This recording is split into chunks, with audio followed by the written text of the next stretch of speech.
We staan hier op Ameland op het recreatieve fietspad, Schelpenpad, tussen twee natuurgebieden in. En door de regenval van de afgelopen half jaar is een deel onder water komen te staan. En het deel hierachter is alleen nog niet bereikbaar. Vanwege wateroverlast had de gemeente Ameland stikken van het fietspad tussen Halm en Balm afsluiten, omdat het net meer veilig is. Fietsers loeken haar en der likwols neer van aan en negeren de afzettings.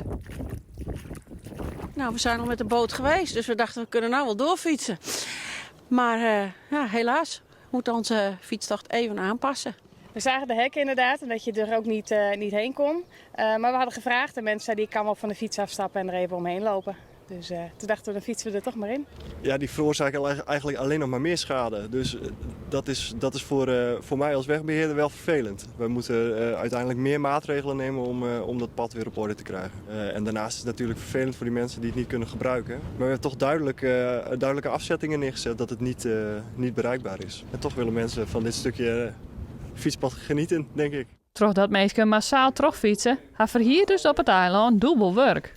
Veel wateroverlast in de motoren van de fietsen, vieze fietsen, heel veel poetswerk. En mensen fietsen er dwars doorheen, dus het is ook niet goed voor de elektrische fiets. Als hij weer droog is, dan moeten wij hem eigenlijk opnieuw opbouwen op dit stuk. Dus we halen hem eruit en eventueel gaat hij nog een stukje omhoog. De fietsverhuurders van Ameland willen het liefst op korte termijn een oplossing.